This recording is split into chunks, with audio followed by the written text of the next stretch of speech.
un bénéfice conséquent, ça marche très très bien.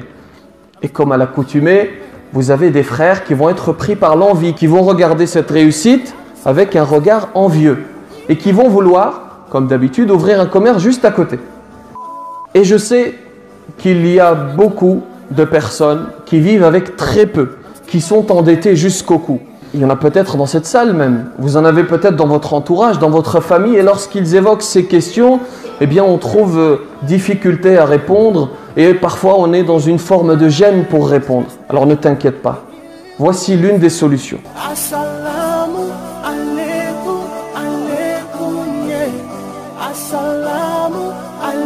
Dieu dit dans le Coran: وَمَنْ يَتَّقِ اللَّهَ يَجْعَلْ لَهُ مَخْرَجًا وَيَرْزُقْهُ مِنْ حَيْثُ لَا يَحْتَسِبُ وَمَنْ يَتَوَكَّلْ عَلَى اللَّهِ فَهُوَ حَسْبُهُ إِنَّ اللَّهَ بَالِغُ أَمْرِهِ قد جعل الله لكل شيء قدرا.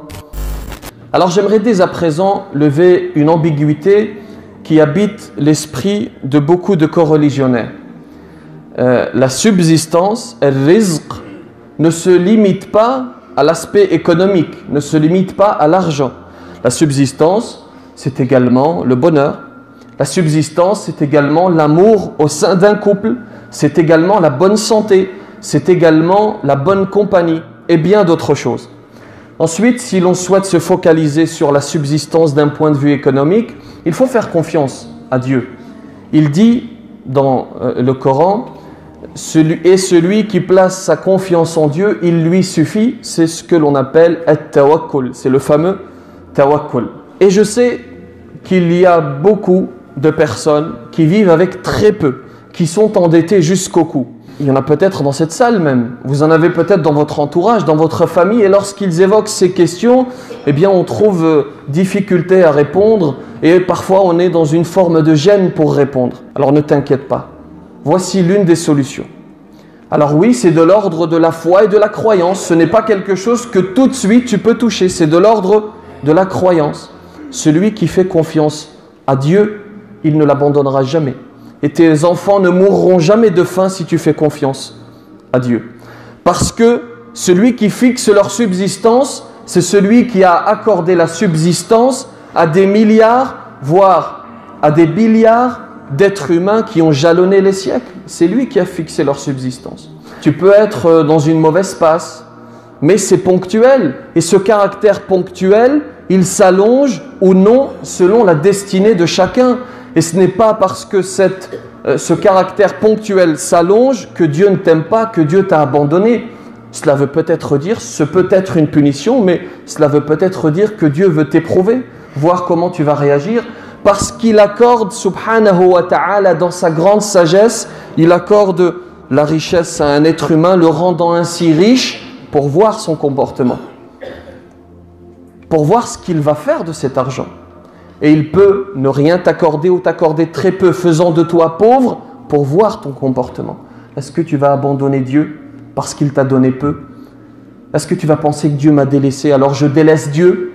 Ou est-ce que tu vas patienter et te dire c'est une épreuve de Dieu? Certains prophètes ont même été tentés par l'abandon.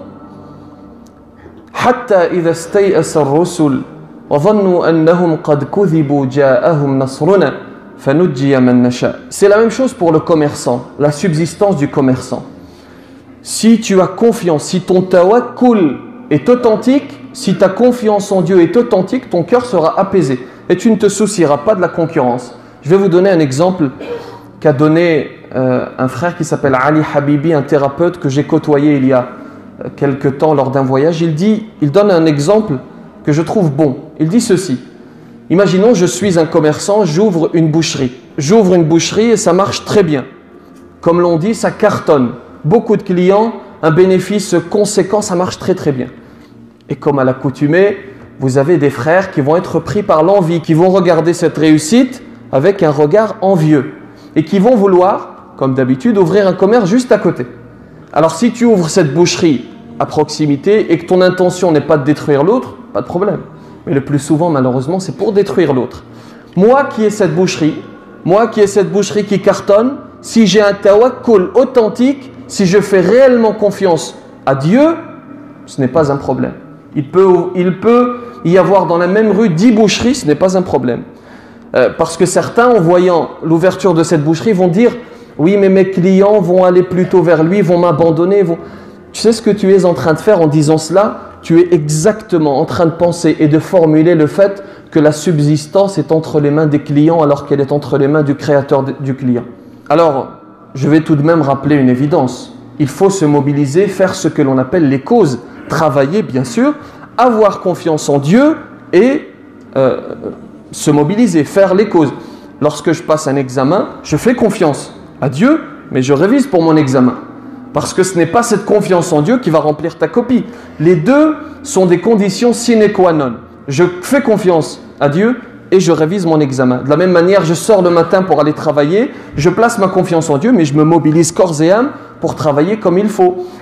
Et comme est cité dans la tradition prophétique, comme l'oiseau qui sort le matin le ventre vide et qui revient le soir le ventre plein, et qui va même faire quelque chose d'autre en plus, il va partager cette subsistance, cette nourriture avec ses petits. Ou alors, tu attaches le chameau et ensuite tu t'en vas.